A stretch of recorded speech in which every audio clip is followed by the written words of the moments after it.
Muito bem, meus queridos irmãos, acredito que esse tempo de adoração tenha feito toda a diferença no seu coração e nós vamos começar nosso momento de reflexão na palavra. Como você sabe, nós estamos falando sobre esse tema, essa tal felicidade. A gente busca, né? É interessante que na modernidade, né? Na modernidade e no pré-iluminismo não havia uma busca efetiva pela felicidade, né? Se você pega o início da modernidade, quando você vê aquelas fotos, já viram aquelas fotos antigas, né? Tá todo mundo sério, já percebeu? Tá todo mundo assim com cara séria, né? Aqui na nossa igreja nós temos algumas fotos, né? Porque nós somos, né, mais do que centenários, né? Mais do que centenários. Então tem algumas fotos ali no arquivo da igreja. Você pega as fotos, todo mundo, né? Sério. Tem uma foto do antigo pastor daqui, muito antigo, né? Pedro de Cerqueira Leite, né? Ele tá sério, imponente, assim, foto. Por quê? Não tinha esse negócio de sorrir. Não tinha esse negócio de sorrir para a foto. Esse negócio de sorrir para a foto, né, é relativamente novo. É relativamente novo, quando começaram a surgir as primeiras máquinas portáteis. Você lembra das primeiras máquinas portáteis? Aquelas máquinas que tinham aqueles filmes de 40 e poucas poses, era isso, né? 24, 42, né? E alguma coisa por aí, né? Então, assim, você tinha aquelas 40 e poucas poses, né? Aquelas 40 e poucos fotos que você poderia tirar. E se você tirasse uma erradinha, você já era, né? Não tinha como você repor, como você recolocar. Mas foi ali que começou esse negócio de sorrir para a foto. Foi ali que começou esse negócio de sorrir para a foto. A nossa sociedade não buscava tanto a felicidade como nós buscamos hoje. Esse fenômeno da busca da felicidade, esse negócio de que nós temos o direito à felicidade, é altamente novo. Altamente novo, né? Os nossos avós, né? Os meus avós, eles queriam sobreviver, eles não queriam ser felizes.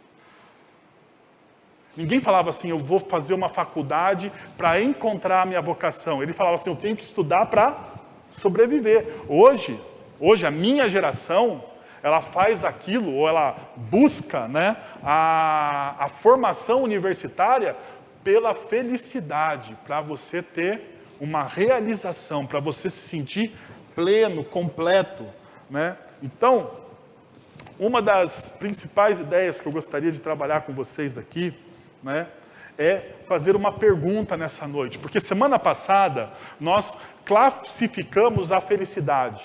Lembra? Eu falei que a felicidade, né, esse conceito de felicidade que nós temos no mundo ocidental, ou seja, na nossa cultura, ele vem sendo construído, né, desde a cultura grega. Né, quando Aristóteles cunhou um termo, eudemonismo, para uma felicidade que era uma felicidade que preenchia o coração. Mas essa felicidade, esse eudemonismo era um êxtase. Era aqueles momentos, né, que você tinha de felicidade, mas que ele passava. Então, por isso que Schopenhauer vai dizer o seguinte, já na modernidade, que essa felicidade que a gente tanto almeja é como um pêndulo, né? A nossa vida é como um pêndulo, que faz uma variação, um movimento entre o tédio, né, e a aventura, e a busca. Aonde está a felicidade? Na seção, no momento do meio desse pêndulo. Quando esse pêndulo chega no meio, você tem a felicidade. Ou é busca, desespero, ansiedade, ou é tédio. Porque toda vez que você alcança aquilo que você busca, você fala assim, hoje eu preciso de mais um. Por exemplo, você busca um celular novo, daí você vai lá, economiza, faz tudo. Quando você compra o celular, meses depois, surge o quê? Um novo celular. E você pensa assim, nossa, eu já estou ultrapassado. Mas não faz anos, faz o quê? Meses. Acontece isso com carro também, né? Quando você compra um carro, você fala, nossa, mas já saiu esse, né? Esse aqui tem farol a full LED. Daí você fala, nossa, mas o meu carro não tem farol full LED. Você pensa assim, meu Deus, eu preciso. E o marketing ajuda você a fazer uma reflexão dizendo o seguinte, eu preciso disso para quê? Para ser feliz. Para ser feliz. Então eu gostaria de perguntar para você, o que produz ou traz felicidade para você? Então você pode me dizer, talvez, se você for um avô, né, você vai falar para mim que a felicidade, ela vem pelo sorriso de uma criança, de um neto, do seu neto, do seu filho. Eu, né, quando olho para o meu filho mais novo, João Pedro, de 2 anos, todo bonitinho, né, todo fofinho, e dá aquele sorriso, apesar de fazer peraltice, você se derrete. Naquele momento você fala assim, eu sou feliz, mas perceba, é um momento, é um recorte. Ou você acha que a sua felicidade pode ser também a busca de um relacionamento perfeito. Né? Talvez aqui os mais experientes vão dizer para mim que não existe, estão certos, não existe casamento perfeito. Mas nós jovens buscamos o quê? Um relacionamento perfeito, um relacionamento de conto de fadas, né? As mulheres acham que existe o príncipe encantado, mas deixa eu dizer uma coisa, não existe o príncipe encantado. Mas a gente acha, a gente busca isso. E muitas vezes a gente pensa que a nossa felicidade, ela depende desse relacionamento perfeito. Ou a nossa felicidade depende do quê? De dinheiro no bolso. Porque é uma verdade.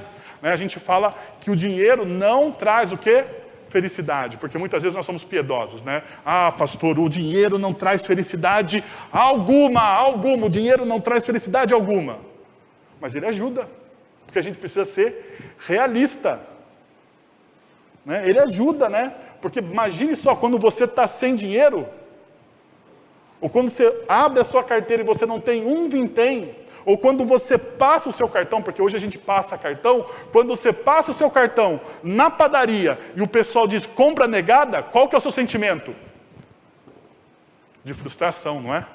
Pelo menos o meu é, né? O meu sentimento é de frustração. Eu falo assim, eu dou uma de Oscar Wilde. Para ser feliz, eu precisaria do quê? De só um pouquinho mais, porque quando perguntaram para ele, né, o que o senhor precisa? A pessoa mais rica do mundo foi entrevistada naquela época, né, e perguntaram para ele, para o Oscar Wilde, o que o senhor precisa para ser feliz? O senhor já tem tudo, o que o senhor precisa para ser feliz? Ele disse o quê? Eu preciso de só mais um pouco. É assim também a gente. Talvez não na perspectiva, né, de uma pessoa bilionária, mas uma perspectiva de alguém que ganha o seu salário. Ainda, você pode falar para mim que a sua felicidade está no seu trabalho, naquilo que você faz. Você se apega e você fala assim, não, eu sou uma pessoa requisitada naquilo que eu faço. Aquilo que eu faço, eu sou bom, as pessoas me reconhecem, as pessoas me dão tapas nas costas por aquilo que eu faço, porque realmente eu sou muito bom naquilo que eu estou exercendo, a minha vocação. Eu encontrei a minha felicidade nessa vocação, mas perceba novamente, é momento, porque ninguém no trabalho é feliz o tempo todo. Porque se você tem um patrão que não é muito legal com você, você é feliz até o momento que você chega na porta do seu emprego. Porque você vai encontrar o seu patrão. Vai encontrá-lo. Não tem jeito. Não tem como. Né? Ainda, você pode ser feliz com pequenas coisas. Não é? Uma xícara de café, uma taça de vinho. Pequenas coisas podem trazer o que para você? Felicidade. Você fala assim, poxa, eu sou uma pessoa feliz. Eu sou uma pessoa feliz porque eu tenho essas pequenas coisas, né? Um passeio num lugar onde você chega e tem uma vista fantástica e você olha aquela vista e fala assim, uau, que vista, que coisa fantástica. Mas perceba uma coisa, tudo isso que eu falei aqui são momentos, não são? São momentos. É interessante que quando a Bíblia trata de felicidade, ela não está falando de momentos. A palavra que a Bíblia usa no grego para felicidade é makarios, diferente da cultura greca-romana, que era eudemonismo. Essa felicidade circunstancial. A Bíblia ela usa uma palavra chamada Macários. Você vai encontrar essa palavra, principalmente aonde? Nas bem-aventuranças.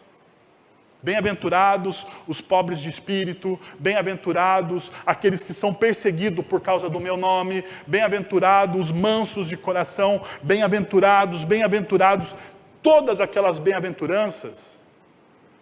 No começo dela está a palavra Macários. Porque a palavra Macários não depende da circunstância. Ela não depende da circunstância que você está vivendo. Não depende das circunstâncias do seu casamento, do seu emprego, se você tem ou não tem dinheiro. Porque a nossa felicidade, a felicidade que a nossa cultura nos propõe, é uma felicidade circunstancial. Não é? Você fala assim, olha, eu neste momento estou feliz. Mas o que a Bíblia propõe é uma felicidade que está além das circunstâncias. Além das circunstâncias. E eu gostaria de convidar você a pensar sobre essa felicidade nessa noite. Porque pensa comigo, se tivesse uma pergunta, a seguinte pergunta: o que eu, sobre suas realizações?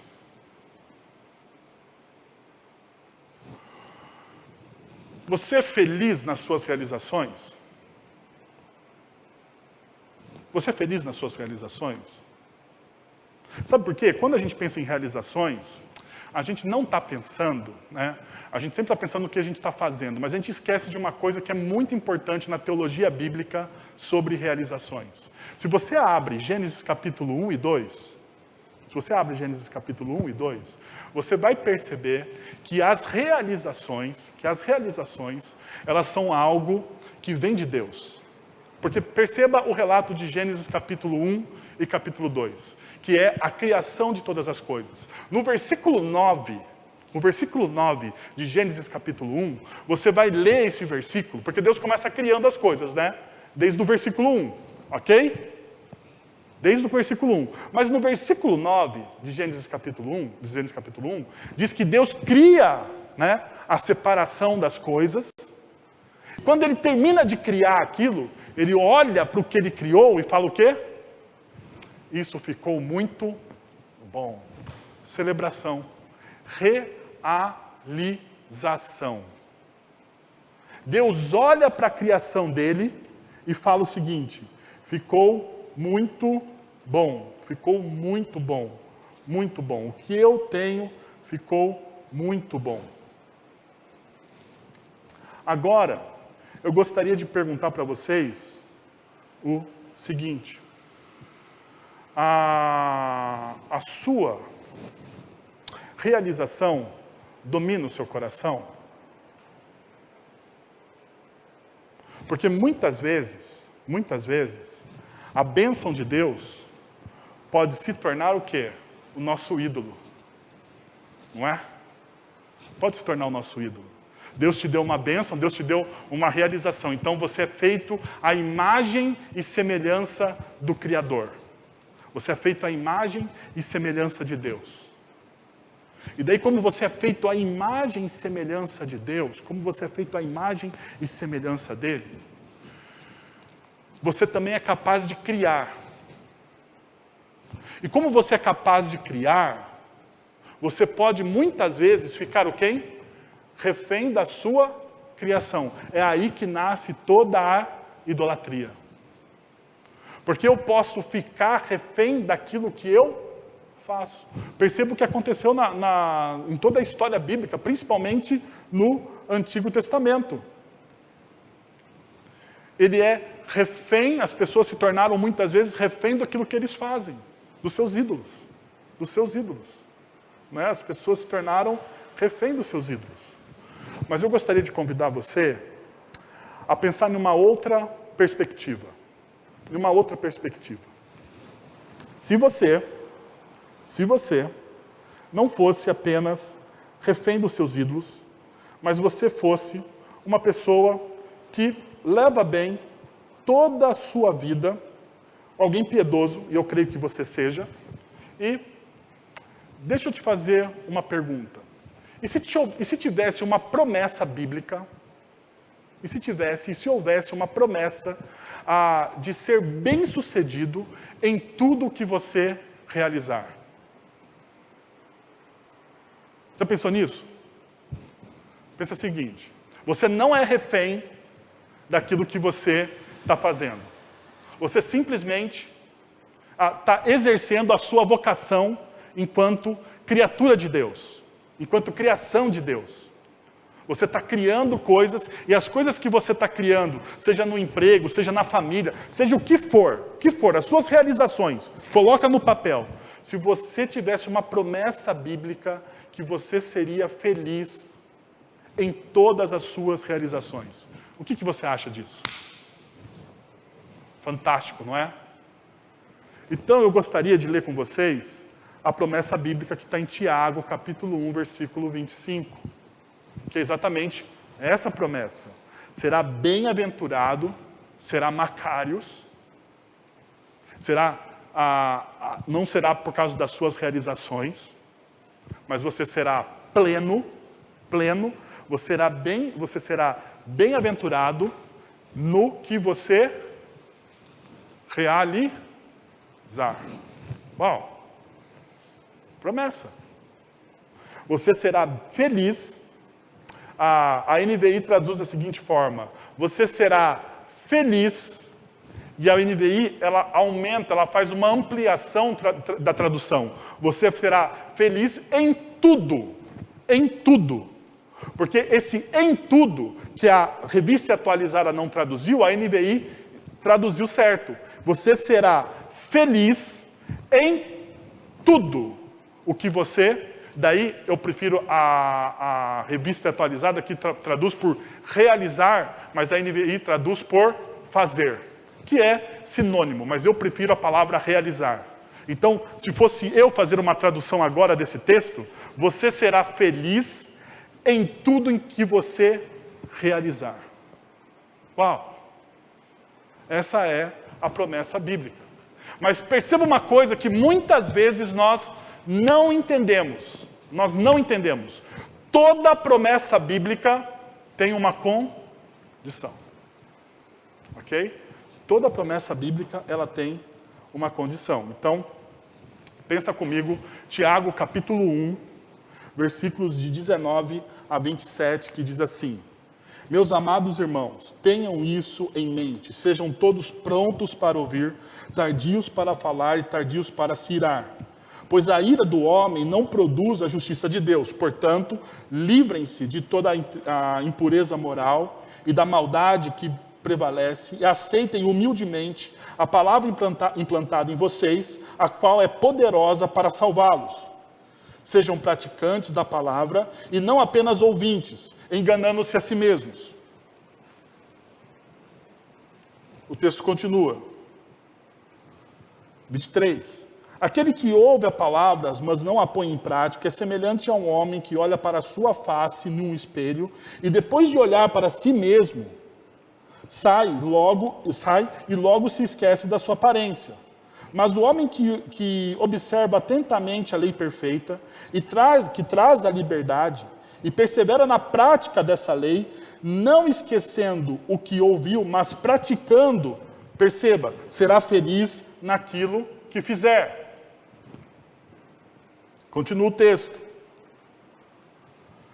Se alguém se considera religioso, mas não refreia a sua língua, engana-se a si mesmo, sua religião não tem valor algum. A religião de Deus, o nosso Pai, aceita como pura e imaculada é essa: cuidar dos órfãos e das viúvas em suas dificuldades e não se deixar corromper pelo mundo. Então, aonde está? Quando nós vemos uma promessa, quando nós vamos ler as Escrituras, quando nós vemos essa promessa, nós precisamos perguntar: aonde está cravada essa promessa? Porque as condições daquela promessa bíblica estão no entorno. Então, agora eu quero propor para vocês, realmente vocês olharem para o entorno dessa promessa, porque eu sei que tanto eu quanto você, e você que está em casa nos ouvindo, nós todos, nós queremos o quê? Desfrutar de uma vida feliz. Você quer realizar algo, e você quer que aquele algo, aquela coisa que você está realizando, seja o quê? Bem-sucedida. Você quer ser uma pessoa que tem uma vida plena.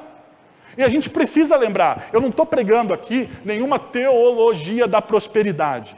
Mas nós precisamos lembrar que Jesus ele prometeu vida e vida em abundância. Eu sei, não é a abundância que muitas vezes nós desejamos, não é a abundância que muitas vezes nós queremos. Mas Jesus ele promete uma vida plena para todos aqueles que confessam o seu nome como Senhor e Salvador das suas vidas.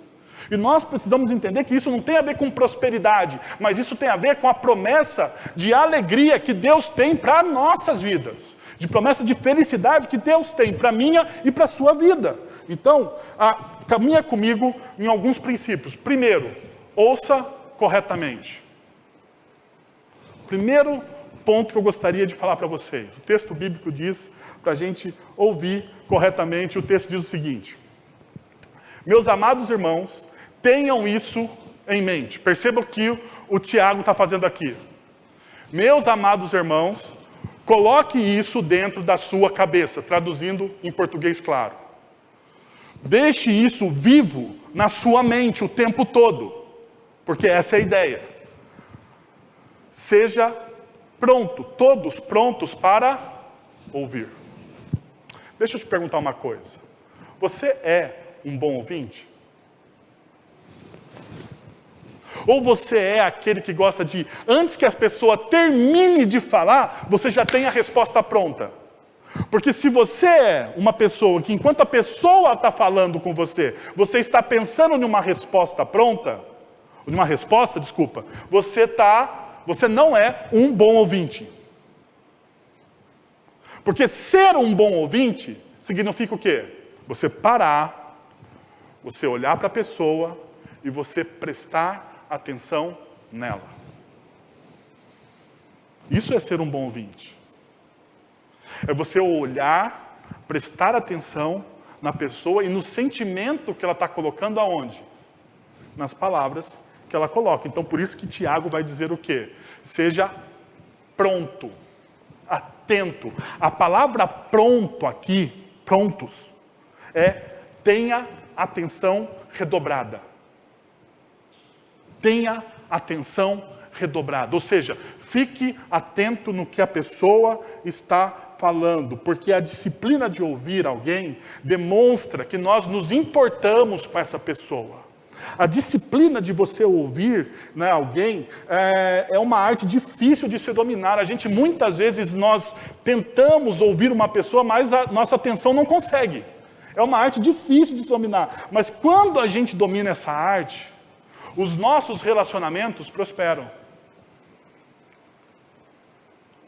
Porque muitos dos nossos erros, dentro dos nossos relacionamentos, é falta de atenção.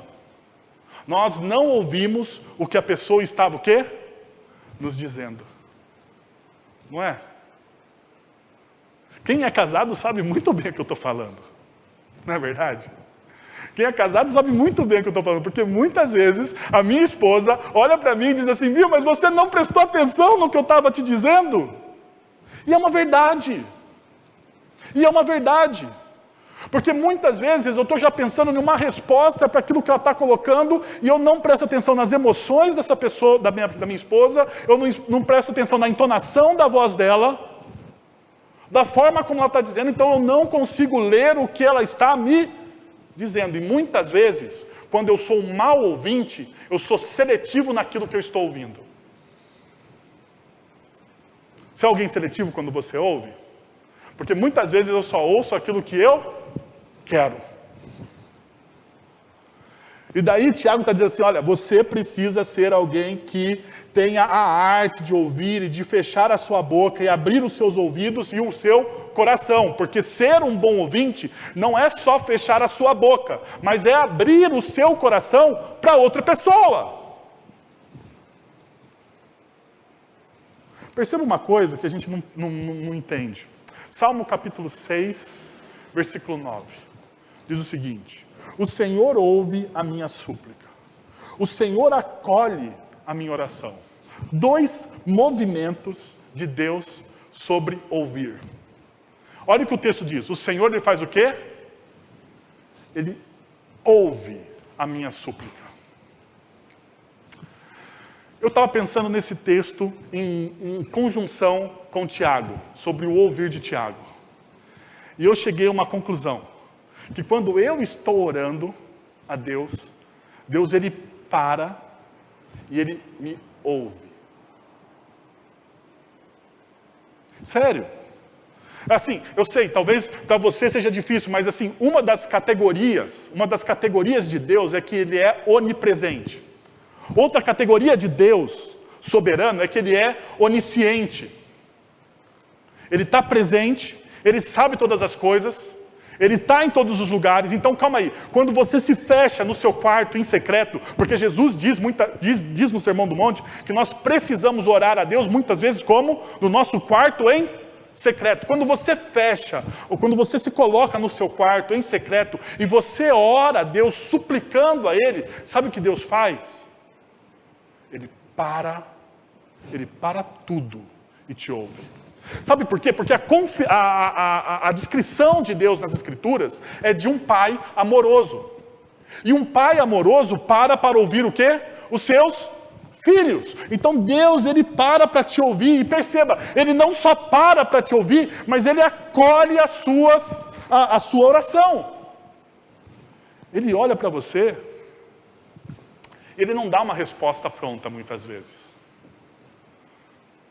Já percebeu que nas nossas orações, a maioria das nossas orações, eu sei, existem orações que são respondidas rapidamente, né?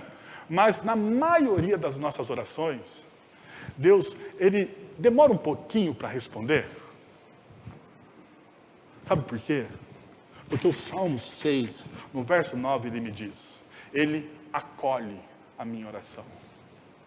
E para acolher a minha oração, leva-se o quê? Tempo. E sabe por que Deus faz isso? Para nos ensinar a ouvir a pessoa que está ao nosso lado. Deus, ele para e ele acolhe. Quando você está ouvindo alguém, você abre o seu coração, você ouve ele não com a sua mente, não com a sua razão, mas você abre os olhos do seu coração, você ouve ele com o seu coração. E quando você está ouvindo alguém, você acolhe essa pessoa. Porque Deus faz isso com você em Cristo Jesus. Ele ouve a sua oração e ele acolhe a sua oração. Não é fantástico isso? Ele nos ensina isso. E o que Tiago está pedindo para a gente replicar aqui é aquilo que Deus é no seu caráter. Deus faz isso comigo. E se eu experimento essa intimidade com Deus, eu posso promover essa intimidade com as pessoas que estão à minha volta. Com as pessoas que estão ao meu lado. Ainda, o texto bíblico, o texto de Tiago, me ensina um outro princípio, que é cultive um coração manso. Deixa eu te perguntar, você é manso? E já quero desmistificar aqui esse negócio de manso, uma característica de uma pessoa fraca. Porque não tem a ver com fraqueza, mansidão. Mansidão tem a ver com humildade. Tanto que a NVI, a Revista Atualizada, traduz o versículo 21 como manso. E a Revista Atualizada, e a NVI, a nova versão internacional que está sendo projetada, ela traduz como humilde. Humilde e mansidão são virtudes. Humilde e mansidão são virtudes bíblicas. E não somente virtudes bíblicas, mas são virtudes do próprio Cristo. Então, se você acha que mansidão é ser um bobão, você está olhando para Jesus, que é manso, e está dizendo o quê? Que não é um bobão. E eu tomaria um pouco de cuidado com isso, se você tivesse uma visão escatológica de Jesus.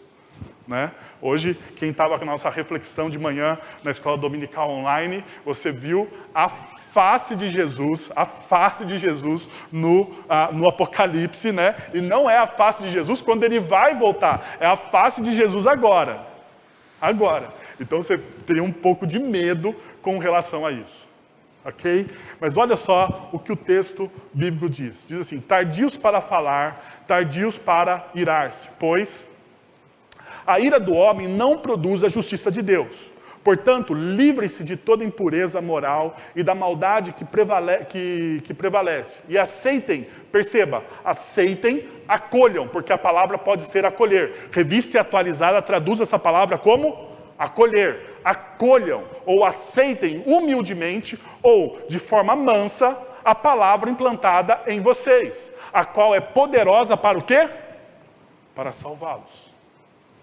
Perceba uma coisa, o texto diz, como se tornar um homem ou uma mulher que não, ou que é tardio para irar-se,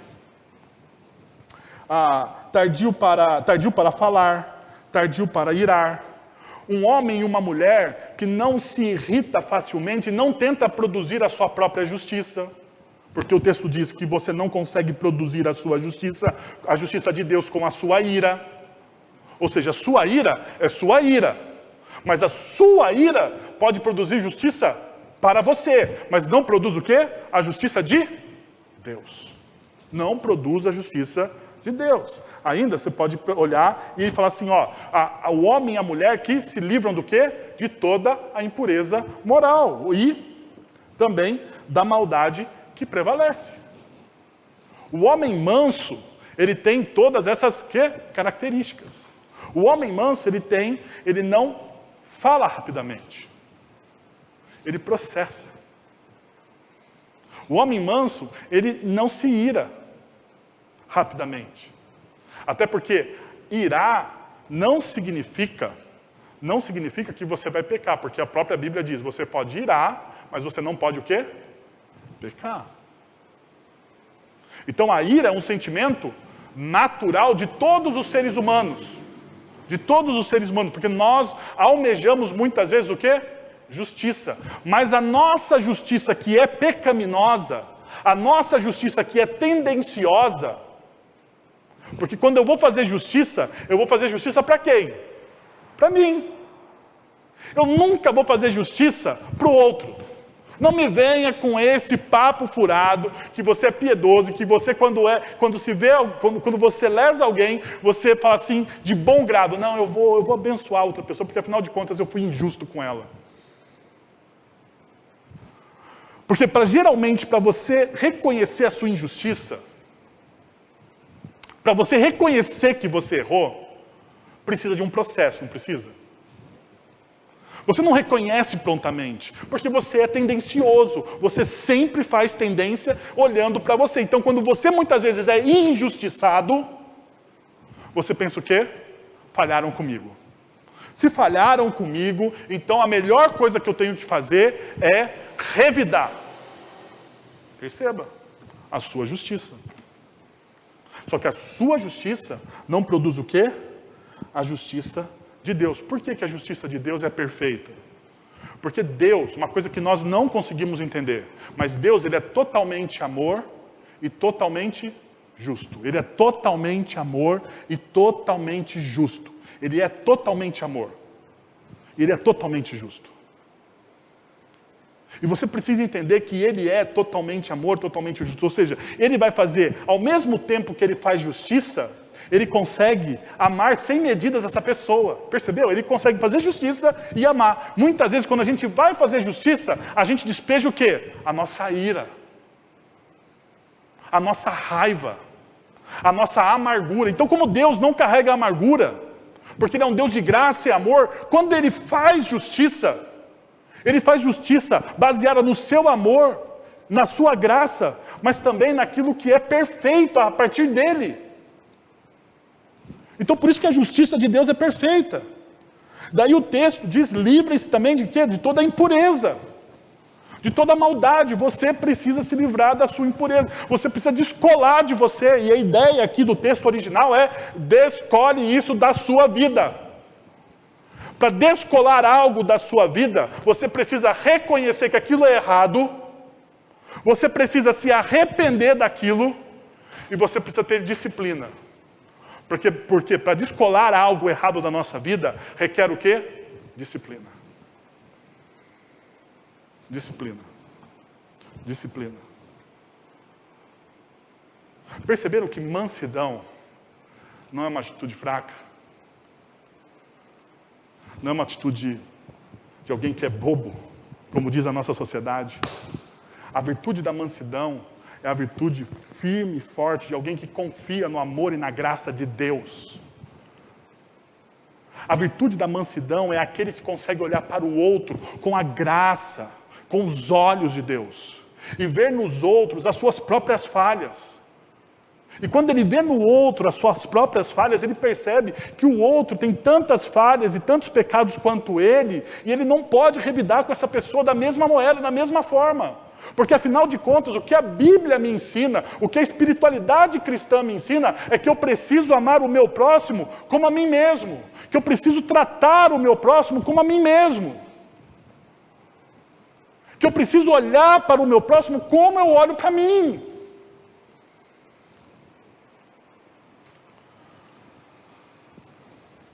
E daí o texto lhe diz que nós precisamos aceitar humildemente. Você precisa aceitar de maneira humilde.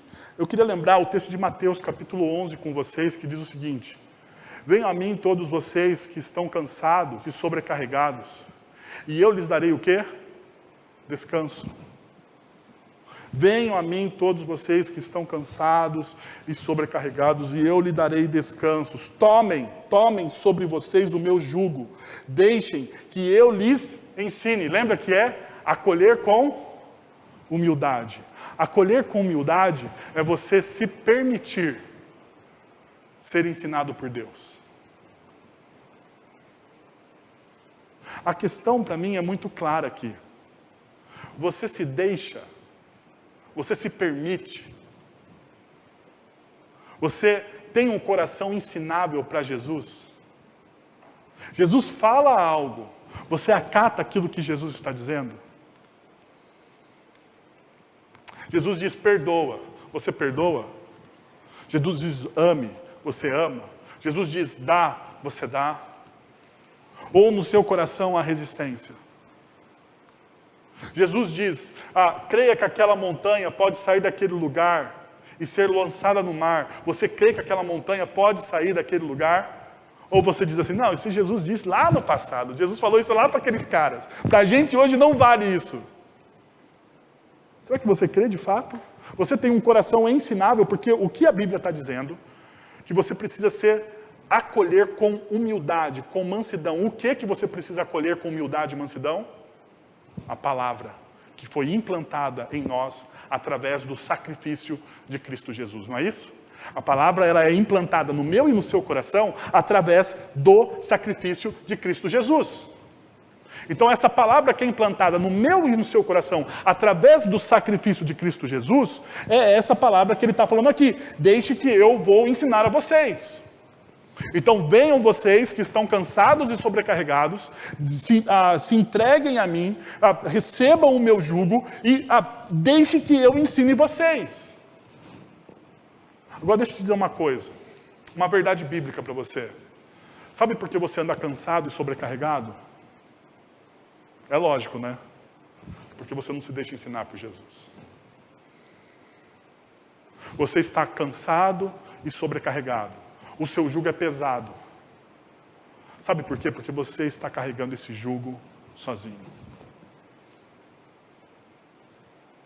Você não tem um coração ensinável. Você não tem um coração domesticado pelo Senhor. O seu coração ainda continua impetuoso, movido pelos seus pecados. E daí a sua vida está pesada. O jugo está pesado, não é por culpa de Deus. Porque muitas vezes a gente tem essa perspectiva, né? As coisas estão dando errado na minha vida. Deus fez algo, Deus pesou a mão. Deus pesou a mão porque as coisas... Calma aí, pera um pouco.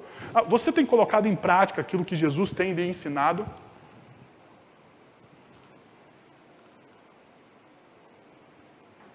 Ser humilde e ser manso é dizer não ao nosso egoísmo. Sabia disso?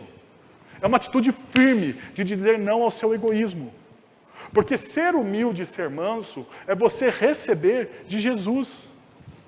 E para eu receber de Jesus, eu preciso dizer o quê? Não, muitas vezes, a mim mesmo.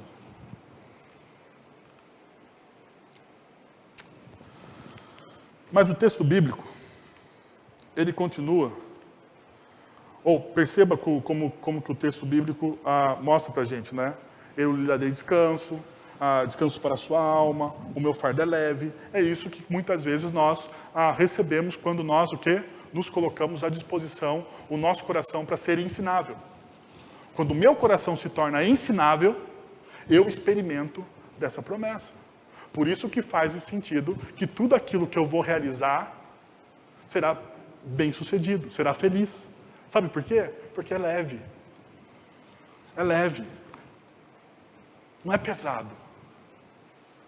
Muitos de nós temos uma vida pesada, com fardos pesados. E a gente tem uma visão errada disso.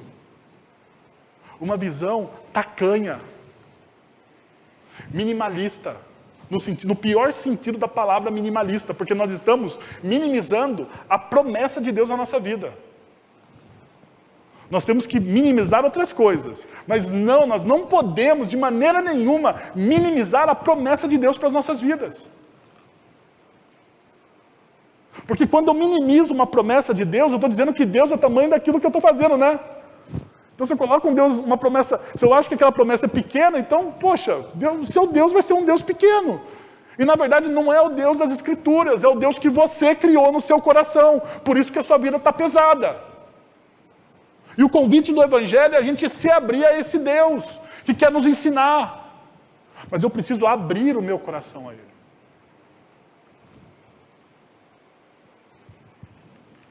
E o texto ainda continua, ele diz o seguinte, que quando você se abre, que quando de maneira humilde você aceita essa palavra, perceba que ela é poderosa para salvá-lo. E eu queria aqui desmistificar uma coisa sobre salvação. Porque a salvação escatológica de Cristo Jesus, ela não é uma salvação somente futura. Ela não é uma salvação futura. Porque muitas vezes a gente acha, não, Jesus vai me salvar. O que eu estou pensando? Estou pensando lá no paraíso, né? Lá no final da... Calma aí, Jesus está te salvando agora.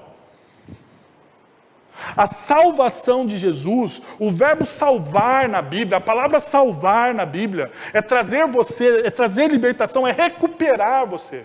Em Marcos capítulo 5, versículo 34, quando Deus cura a mulher, Ele fala assim, a tua fé te salvou, não foi curou.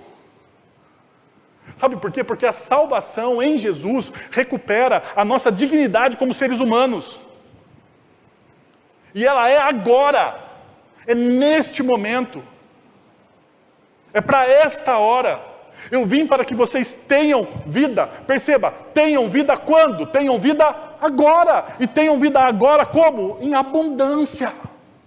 Não é futura. E muitas vezes a gente trata essa salvação de Jesus como algo que vai acontecer lá atrás, lá na frente. Lá num futuro distante.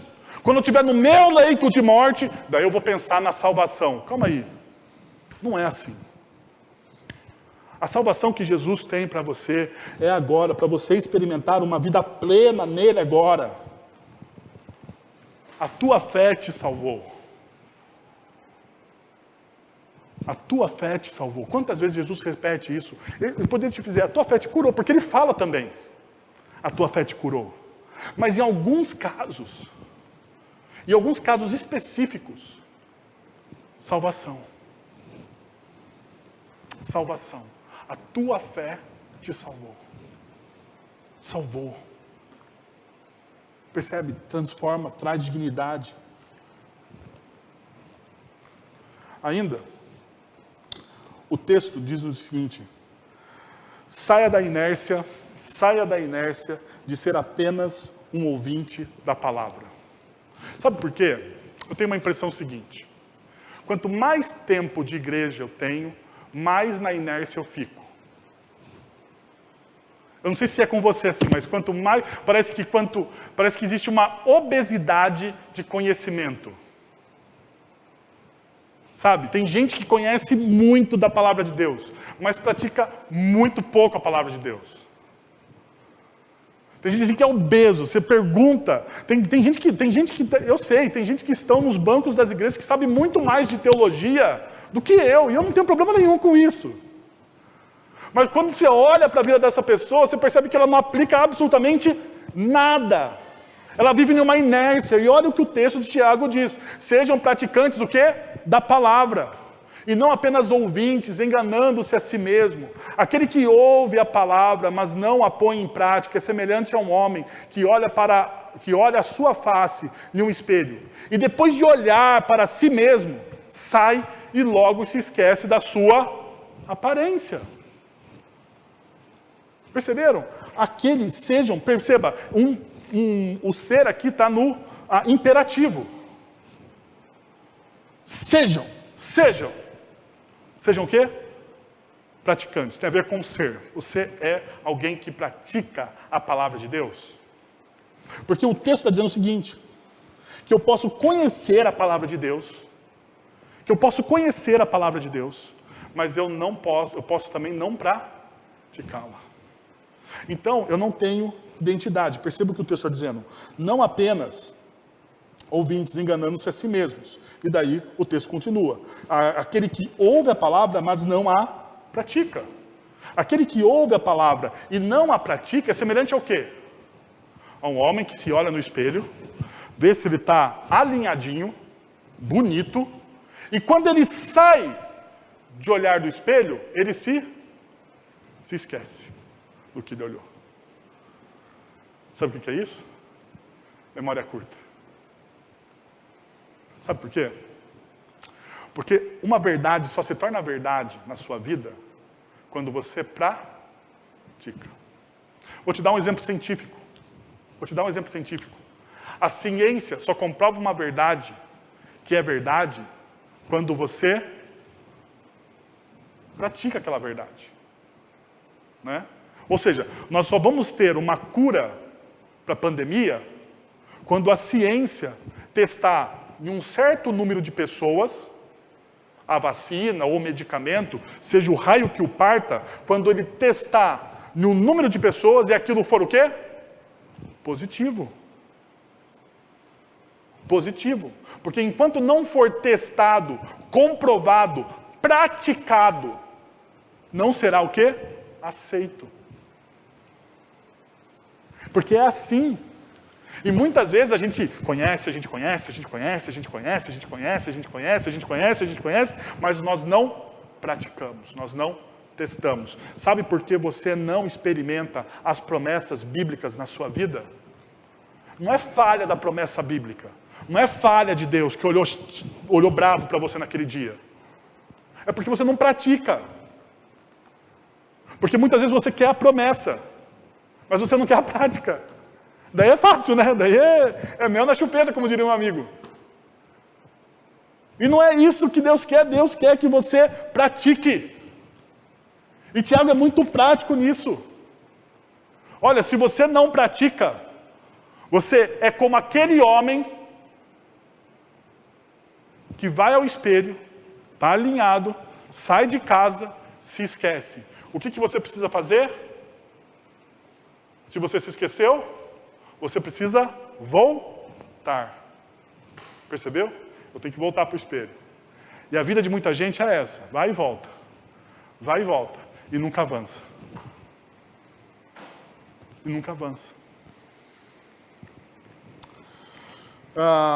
O homem que se olha num espelho e que esquece a sua aparência é uma pessoa que perde a sua identidade. Ele perde a sua identidade enquanto cristão e discípulo de Jesus. É isso que acontece. Quando você não pratica a palavra de Deus, você fala que você é cristão, mas as pessoas não veem um cristão em você. Então você não tem o quê? Identidade, perceba. É óbvio isso. É claro isso. Ainda o texto vai nos ensinar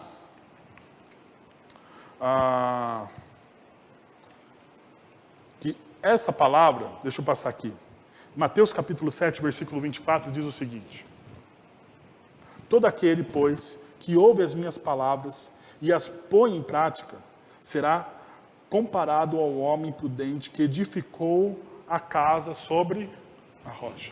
Perceba, de novo, praticar. E agora é Jesus falando. Olha, se você quer ser alguém prudente e próspero, biblicamente falando, você precisa ouvir as minhas palavras e fazer o quê? E praticar.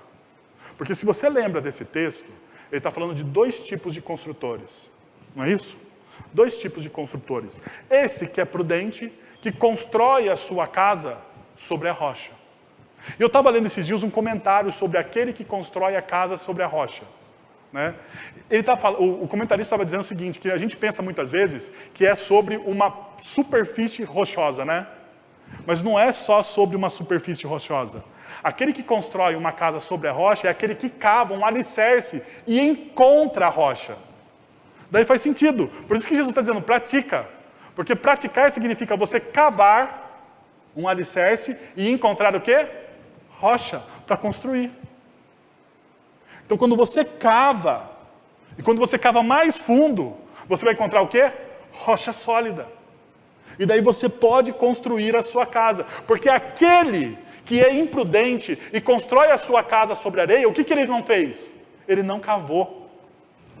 Perceberam? Ele não cavou, ele não construiu o quê? Alicerce sólido. Ele não encontrou a rocha. E por não encontrar a rocha, ele constrói uma casa, mas quando vem as dificuldades da vida, o que acontece com ele? A casa cai.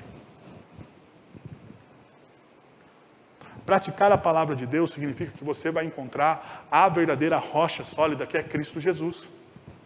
Cristo Jesus é a pedra angular. É onde a gente tem que construir todo o alicerce da nossa vida. Mas você só encontra essa rocha sólida quando você cava. Por fim, último conselho que eu quero dar a vocês nessa noite, diz o seguinte: a verdadeira devoção a Deus está em acolher e amar as pessoas. Percebam o que diz o texto de Tiago. Se alguém se considera religioso, mas não refreia a sua língua, engana-se a quê? A si mesmo. Temos que lembrar que Tiago vai tratar, isso aqui é uma introdução, Tiago vai tratar sobre a língua no capítulo 3, ok? Então, aquele que se considera religioso, ou seja, aquele que se considera, a ideia de religioso aqui, é a ideia da pessoa que é devota, né? A pessoa que é apaixonada. Não é o religioso que a gente fala hoje, ou o religioso fariseu, ok? É aquele que é apaixonado, aquele que se considera religioso, aquele que se considera apaixonado, mas não refreia a sua língua, engana a si mesmo. Sua religião não tem valor. Perceba o que Tiago está dizendo, sua religião não tem valor algum. A religião que Deus, o nosso Pai, aceita como pura e imaculada é essa: cuidar dos órfãos e das viúvas, em suas necessidades, em suas dificuldades, e não se deixar corromper pelo mundo. Então vamos por partes. Primeiro, se alguém se considera religioso, mas não refreia a sua língua, engana-se a si mesmo. Uau! Eu me considero religioso, mas eu não refreio a minha língua. É diferente do tema anterior, porque ele não fala de refrear, ou seja, de segurar. Ele fala só de você ser tardio. Então você fala, mas você fala por um processo. Aqui Tiago está sendo um pouco mais duro. Ele está falando o seguinte: olha, você precisa fazer o quê? Refrear a sua língua. Então deixa eu lembrar para vocês o que diz o capítulo 3 de Tiago, a partir do verso 2. Diz o seguinte: todos tropeçam em muitas maneiras. Se alguém não tropeçar no falar, tal homem é o quê? Perfeito, sendo também capaz de dominar todo o seu corpo. Quando colocamos freios na boca dos cavalos, para que eles nos obedeçam, podemos controlar o animal como um todo, ok? Tiago está usando uma figura real. Então, se você sabe que como que é domar um cavalo, você só doma um cavalo pela boca. Você só doma um cavalo pela boca. Então, é isso que Tiago está falando. Tomem também como exemplo os navios. embora sejam tão grandes, impelidos por fortes ventos, são obrigados por um leme, são dirigidos por um leme muito pequeno, conforme a vontade do piloto. O navio é gigante e você tem um leme o quê? Muito menor do que ele. E esse leme faz toda a diferença. Semelhantemente, a língua é um pequeno órgão do corpo, mas se vangloria de coisas grandes. E a primeira coisa que eu queria dizer para vocês aqui, o problema da nossa língua, isso tem a ver com o quê? Com vanglória. Ou seja, glória vã. Né? Glória vã. Falar aquilo que nós não somos. Nós não somos, mas nós falamos. Daí ele está falando, olha, a língua é pequena, mas você se acha o best-seller. Né? A língua é pequena, mas você quando fala, está falando autoridade. A língua é pequena, mas quando você fala, meu Deus do céu. Isso acontece. Glória vã. Mas, se vangloria de coisas grandes. Vejam como um grande bosque é incendiado por uma simples o quê? Fagulha. E o texto continua. Assim também a língua é um fogo. Agora perceba que Tiago vai apertando. Ele cria imagens para você entender como que a língua é perigosa. Ele diz que a língua se gaba daquilo que a pessoa não é.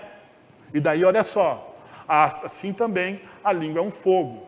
É um mundo de iniquidade colocada entre os membros do corpo, contamina a pessoa por inteiro, incendeia todo o curso da sua vida. Olha, incendeia todo o curso da sua vida. Quando você fala uma coisa que é uma inverdade, quando você se gaba de uma coisa que você não é, você pode dar com a cara na parede. E a sua vida, o seu casamento, o seu trabalho pode ser o quê? Comprometido. Perceba o que Tiago está dizendo. A importância da gente poder fazer o quê? Refrear a nossa língua. Quantas vezes a gente fala coisas sem a devida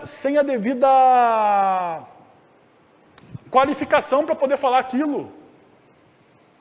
Sem a devida autoridade. Quantas vezes a nossa língua, ao invés de criar paz, cria o quê? Inimizade. Tem gente que é especialista em criar inimizade. Já perceberam? Já perceberam que tem gente que é especialista em colocar fogo nas coisas? Tem gente que quer ver o fogo do parque, né? Fogo no parquinho, já viu essa expressão? O negócio é fogo no parquinho, né? É criar a pior situação possível. E a pessoa é especialista nisso. Talvez você seja especialista nisso. Você está falando assim com a cabeça, né? Ah, é verdade, pastor, é verdade. Mas talvez você seja o especialista em colocar fogo no parquinho. Talvez seja você. Agora perceba, incendeia todo o curso da vida. Ou seja, cria problemas para o resto da sua vida. Você vai ser conhecido, marcado como uma pessoa que causa problemas. Sendo a mesma incendiada pelo inferno. Toda espécie de animais, aves, répteis e criaturas do mar doma-se e tem sido dominada pela espécie humana. A língua, porém, ninguém consegue domar. É um mal incontrolável, cheio de veneno mortífero. Que cenário, não é? Olha o cenário que Tiago constrói para a gente. Para dizer a importância de você refrear a forma com que você fala. Você pode marcar. Você como pai, eu não sei se vocês muitas vezes atentam para isso, né? Mas eu tenho atentado na educação dos meus filhos. Quantas vezes a gente fala para uma criança que ele não consegue fazer? Você não consegue. Dá aqui que eu faço para você porque você não consegue. Hã? Quantas vezes a gente faz isso? Dá aqui que eu faço para você porque você não consegue. Ao invés de você incentivar a pessoa a fazer, né? Tal, se tornar independente, você diz, não, dá aqui que você não sabe fazer. Cara, você macula a pessoa com isso. Cria um problema para o resto da vida com a pessoa. Por causa da sua língua. mentira, distorcer uma fala. Quantas vezes as pessoas distorcem uma fala? Isso macula relacionamentos.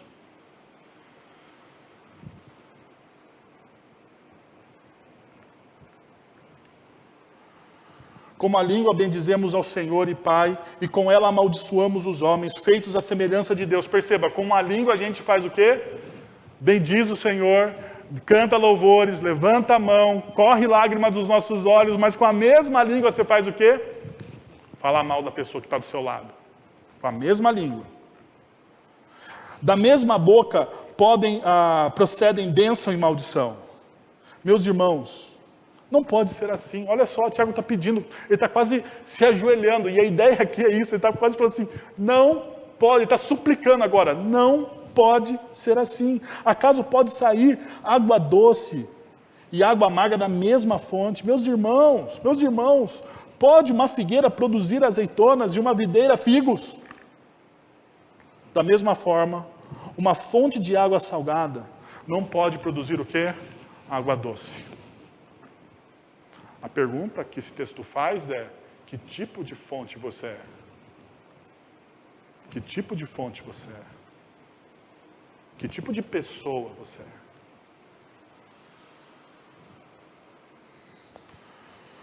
Agora perceba uma coisa, ele não para por aí. Ele fala, ok, olha, você precisa aprender a refrear a sua língua. Porque senão a sua religião, a sua espiritualidade não serve para absolutamente nada. É o que ele está dizendo. Então aprenda a refrear a sua língua, porque a sua espiritualidade, se você não refreia a sua língua, não serve para absolutamente nada. Agora perceba o que ele diz. Olha só. Cuidar do órfão e da viúva e das viúvas. Essa é a verdadeira religião. E a palavra aqui, cuidar, significa preocupar-se, inspecionar, examinar com os olhos. A revista atualizada traduz por visitar, né? Mas não é só visitar, é preocupar-se. Então não é uma visita de cortesia, não é ir lá e ver se a pessoa está bem ou não. É preocupar-se, é inspecionar. Ou seja, você vai olhar para a pessoa e falar assim, está tudo bem com você mesmo? Você vai inspecionar. Vai examinar o quê? Com os olhos, por isso que vem a ideia de visitar. Mas a ideia principal não é visitar, é examinar com os olhos, ver se a pessoa está bem ou não está. Percebe então? Cuidar-se. Daí, a gente fica muito pensando assim, poxa, mas viúvas e órfãos, às vezes não está muito ligado à nossa realidade, né? Mas isso aqui pode ser uma metáfora. Porque a gente tem que lembrar que Tiago, ele lança a mão da literatura sapiencial. E principalmente esse primeiro capítulo. Esse primeiro capítulo é muito parecido com o livro de Provérbios, em termos de literatura. Temos que lembrar que Tiago é um judeuzão, né? Irmão de Jesus. Então ele está fazendo o quê? Usando o mesmo artifício literário. Então, o que pode ser essas viúvas e órfãos? Primeiro, o órfão. Privados de um lar. Pessoas que moram sozinhas.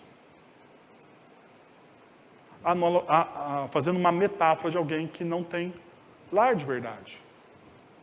Ou ainda, aqueles privados de mestre, guia ou tutor.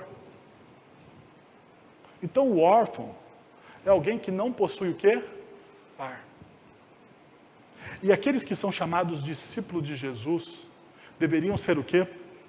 Para as pessoas. A nossa comunidade deveria ser o quê? Um lar para as pessoas. A nossa casa deveria ser um lar para as pessoas que não têm lar, que não têm família.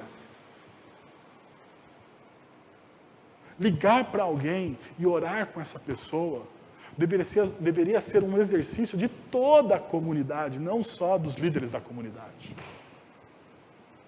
De toda a comunidade. Mas ainda existem as viúvas.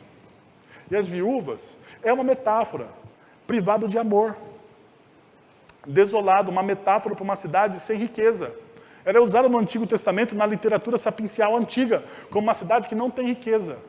Desolada de amor. Vamos lembrar, Ruth, Noemi no livro de Ruth. Quando Noemi perde os filhos e o marido, ela fica uma viúva. E ela chama Noemi. E Noemi significa o quê? Prestimosa. E ela chega o quê? Ela fala naquela tarde para Ruth, não me chame mais de Noemi. Me chame do quê? De Mara. Porque eu estou amarga.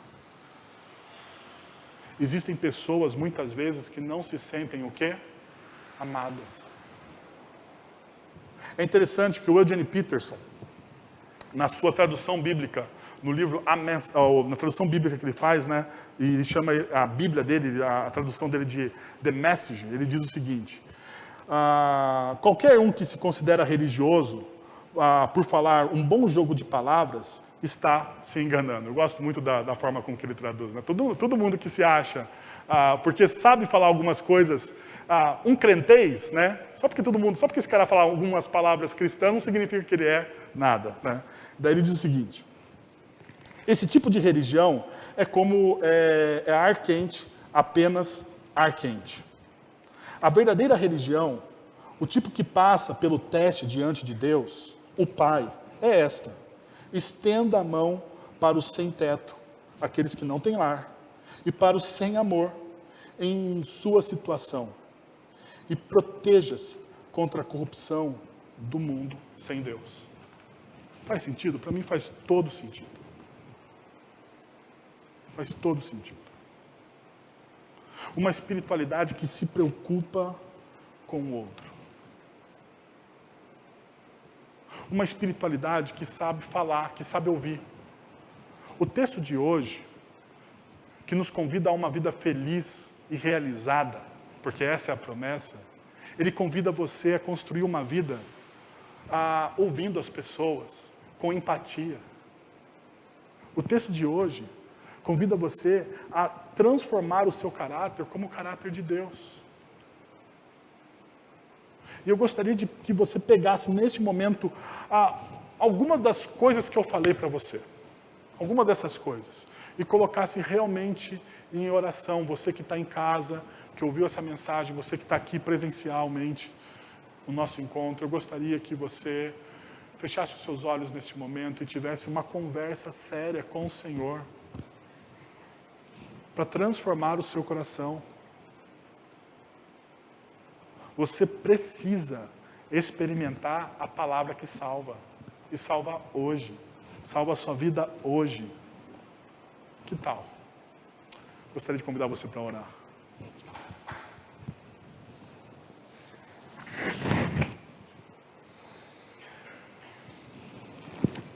Senhor, nós estamos na Tua presença, Pai. Nós ouvimos a Tua palavra, que é boa e eficaz, ó Deus. Tua palavra que não volta vazia. Tua palavra que nos desafia à mudança, à transformação.